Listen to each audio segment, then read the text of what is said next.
Hello, Literates. So I am participating in the Yonce-a-thon for the month of September. So I'm just going to do these weekly weekend vlogs to share my progress and to keep me accountable to continue to make progress. This is the first one. They're only going to be 5 minutes, just a very quick update. So I'm going to share the books that I'm reading, I'm going to share my progress, and I'm going to share the one that I'm like loving the most in any particular time, / the one that I can talk about in 5 minutes. So let me just start by sharing what books I'm going to be reading for Yonce-a-thon. I'm just going to do the 5 initial challenges. So the first, or prompt, whatever, I'll put them up here somewhere. So the first one, Spirit, read a book by a Black author. I'm reading Kindred by Octavia Butler. I'm buddy reading that with Nana from lit_Nana. The second is Other Side, read a nonfiction book by a Black author. I'm reading Eloquent Rage by Brittany Cooper. The third one, Black Parade, book with intersectional Black identity. I'm reading Escaping Exodus by Nikki Draven.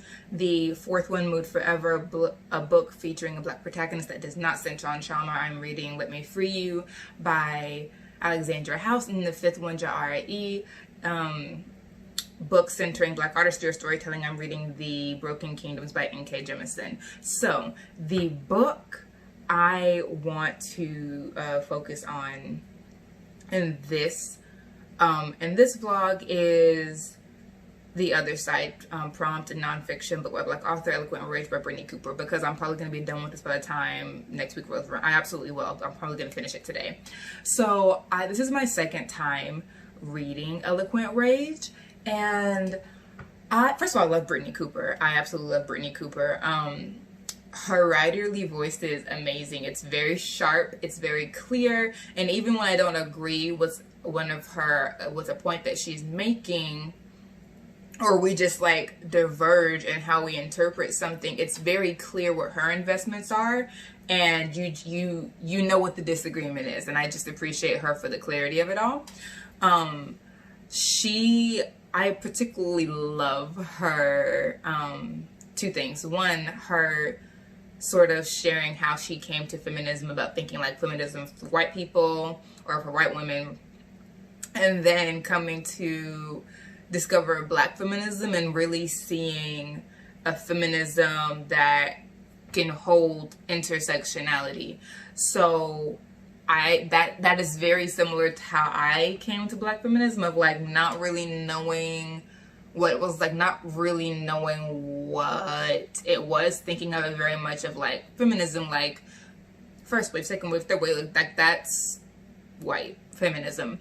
Black feminism doesn't really have waves in that way. I mean, if you were pressed to distinguish like periods of Black feminism, you could, but they're not waves necessarily in the same way that white feminism has waves. And Brittany Cooper talks about that a bit. So I appreciated her sharing like how she came to Black feminism, and I felt my own appreciation for it. Research about a feminism that serves as a way to articulate your political aspirations and to launch a social critique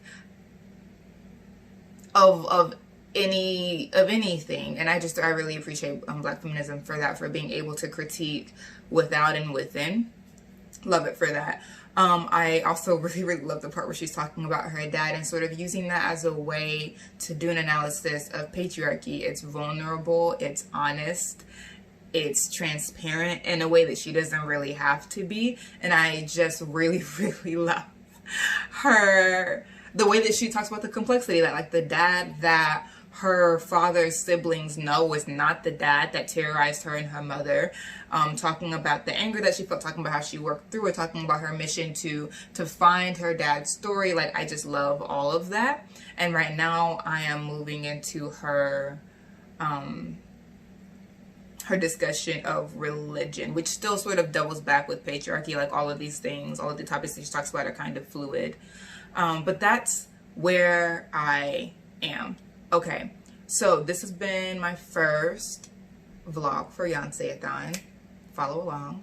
And if you have read Eloquent Rage, feel free to share your thoughts in the comments. If you haven't, you should definitely TBR it. It's a very public facing text. So Brittany Cooper has a I don't know what her doctorate is in, but I know she's a professor.